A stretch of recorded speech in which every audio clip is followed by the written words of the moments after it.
What's going on, everyone? Jeremy here from the Quartering. I hope you're having a wonderful, wonderful day. I know I am. As I sip this coffee, I forgot.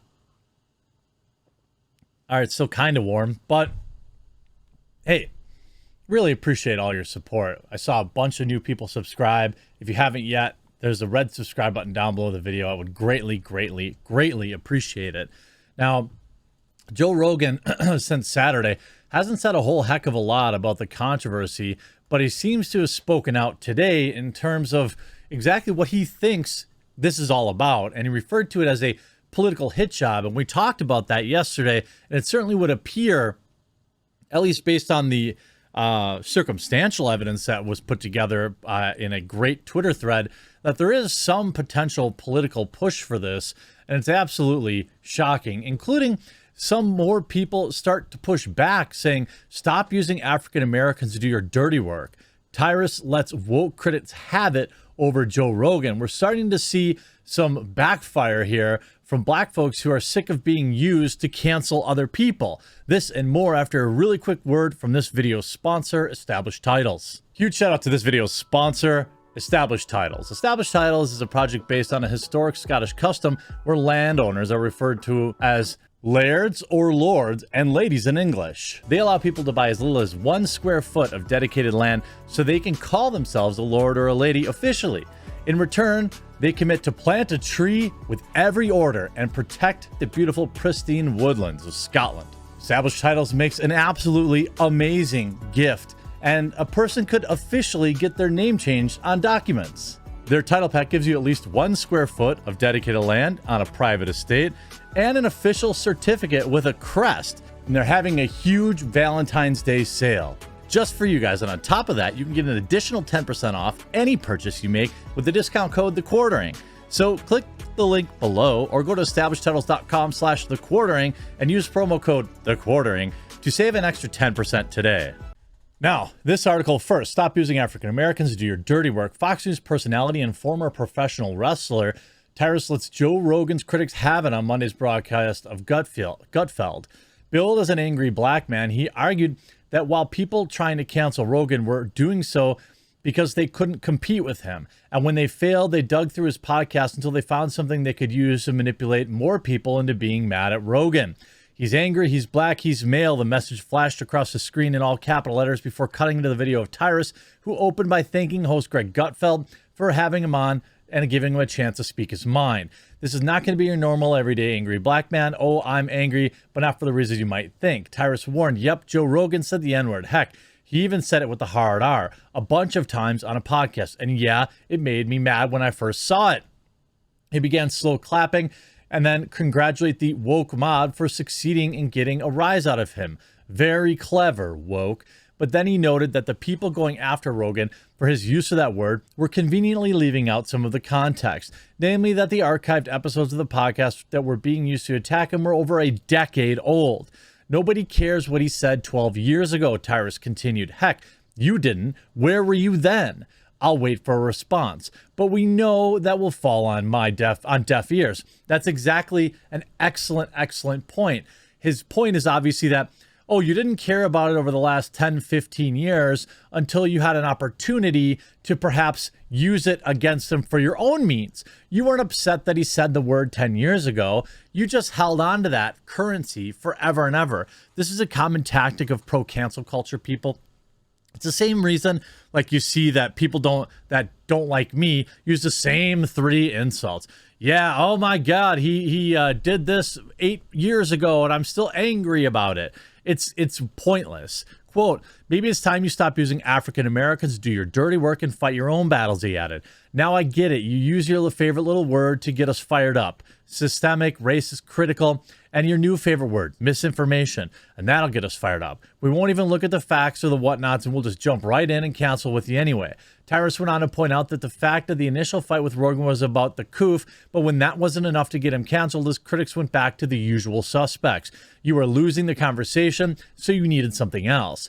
He said, and he went right back to the good old woke playbook, but you went on too many times. How about this? Fight Joe Rogan yourselves and leave us out of it. Tyrus added that he believed no one, including Rogan, should use the word. He said then He said it then, but you're saying it now, and for no other reason than to cancel a man you can't compete with. And you know what? That sounds racist to me, he concluded, noting that he had heard that word directed at him most often when he was winning an argument. I think you just told on your woke selves. Now, I just may be an uppity bleep, I'm assuming that was an N-word, but it sounds a lot like it, and I'll use your words, misinformation. Excellently well put.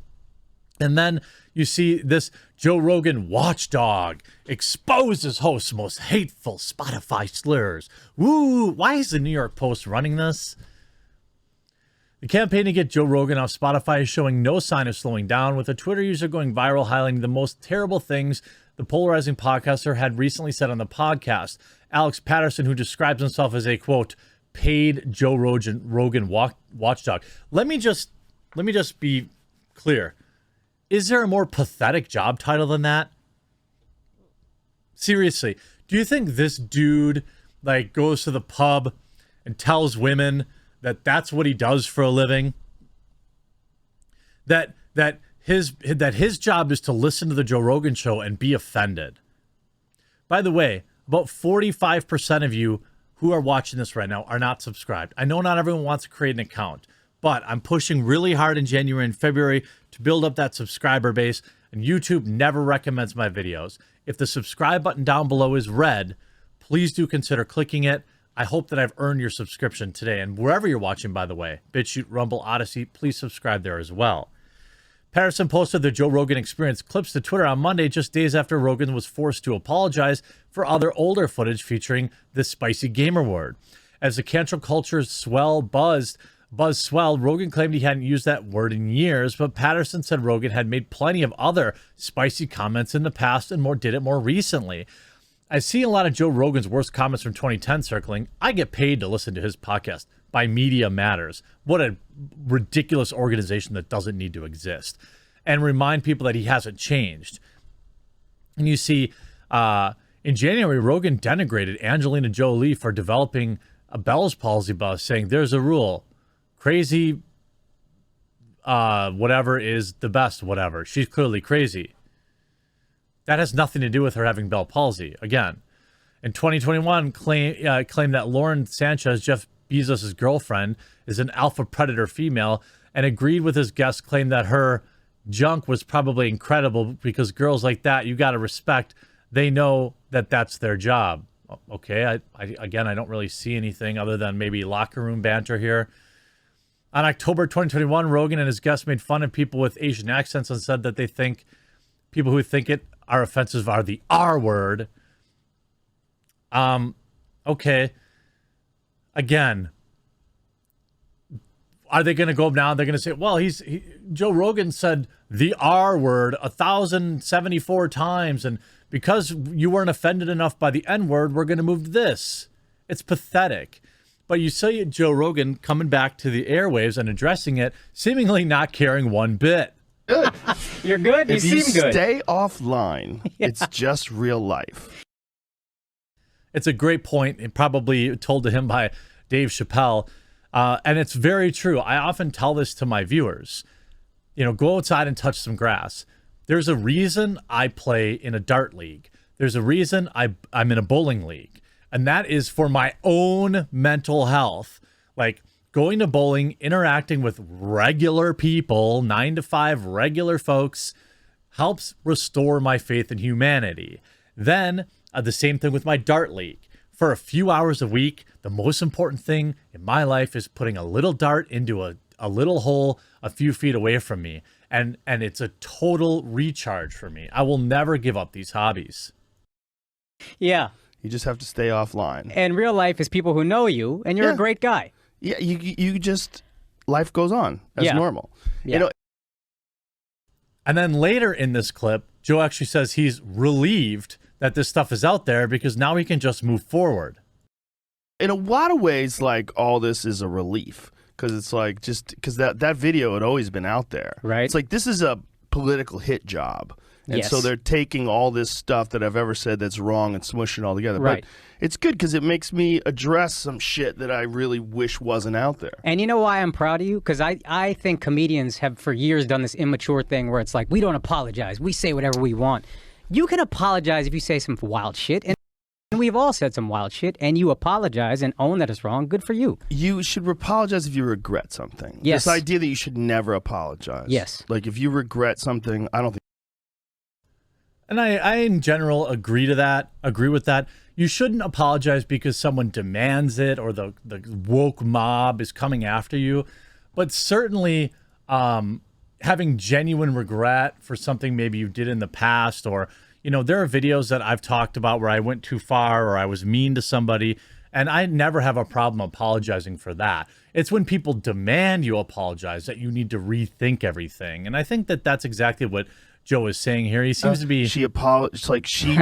Joe Rogan is doing just fine. He got tons of free advertising. And right now, it almost feels like they've fired their last salvo. Like, I don't know what else they could throw against him, but I'm going to guess that if they have anything, it's going to come out like right now, because they've built all this momentum to get rid of him. And they really need to try to get that final push over the edge.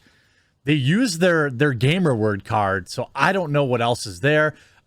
Is it going to be women that curiously come out of the woodwork that have stories about Joe Rogan from 10 or 15 years ago? I have a suspicion that's their next attempt, but we're all going to have to wait and see. I support Joe Rogan, and quite frankly, even though I won't give him my money, I do support Spotify for standing by him. I hope you enjoyed this video today. We'll talk to you again real soon.